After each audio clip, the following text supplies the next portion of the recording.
Memphis, Tennessee.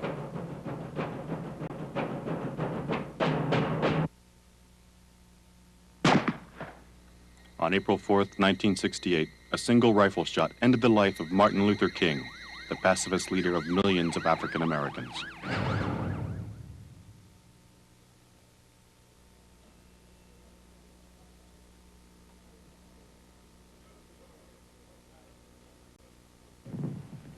I have a dream that one day this nation will rise up and live out the true meaning of its creed.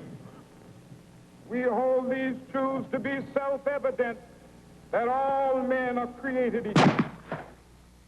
Who killed Martin Luther King? 24 years after King's death, that question is still being asked.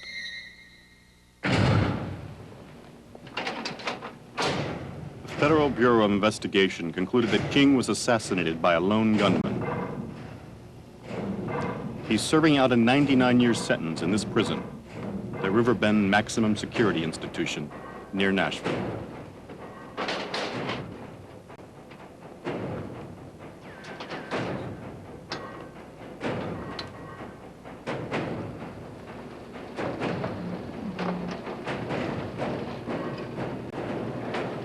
His name, James Earl Ray.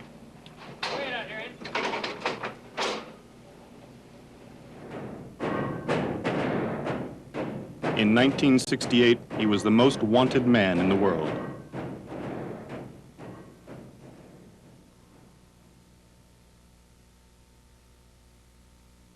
Today, Ray claims he didn't kill Reverend King. No, I did not. Is Ray saying this because he hopes to be paroled, or does he mean he was not alone? Could he have been part of a plot to assassinate the American civil rights leader? No, I didn't, but however, recently there has been accusations I was some type of a willing decoy in the homicide, but I wasn't. The murder of Martin Luther King, like the assassination of John F. Kennedy, was a traumatic moment in American history. Both have left scars and a number of questions unanswered. When the police investigated Martin Luther King's murder, they were convinced there hadn't been a plot to kill the civil rights leader. The police only listened to witnesses who backed up this theory. They ignored people who doubted James Earl Ray was the killer. The FBI didn't look into the possibility there might have been more than one gunman. They didn't try to find a man named Raoul. According to James Earl Ray, Raoul was the reason he was in Memphis. And nobody has ever explained how Ray financed his escape to Europe after King's murder.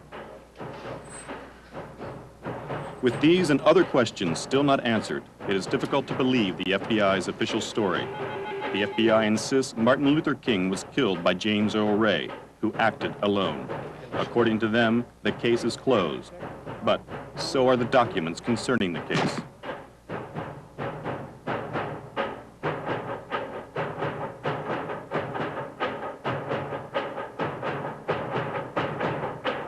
Journalists and lawyers often request to see the FBI files on Martin Luther King.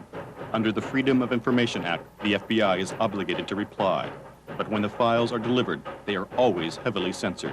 If the case is really closed, what does the FBI have to hide? But there's a more important question. If Martin Luther King was not killed by an insane racist acting alone, why was he assassinated? During the 1960s, Martin Luther King was the champion of black Americans. Husband, father of 4 children, he was a Baptist minister who preached nonviolence and fought racial segregation.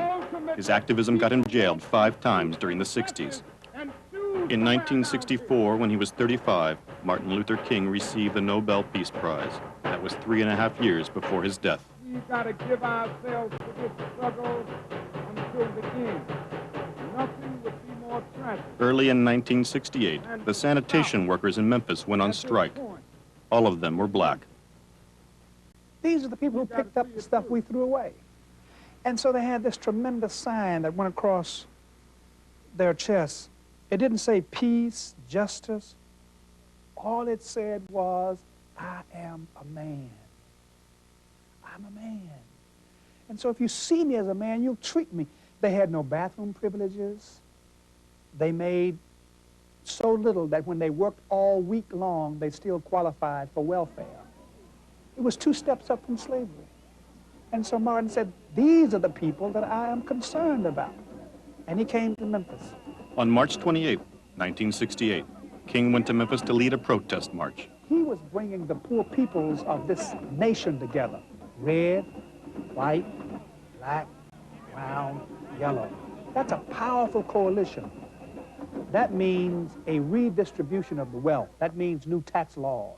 I mean, you're going to embarrass this nation, bring all these poor people. You can no longer say, because you're white and I'm black, you don't need to go. He says, your child is hungry, my child is hungry. They don't cry in color. They aren't hungry in color.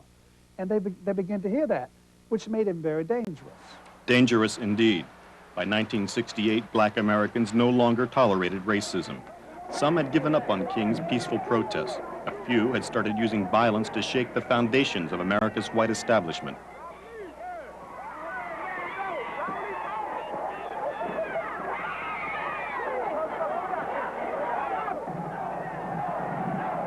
J. Edgar Hoover, head of the FBI, thought King and the civil rights movement were a threat.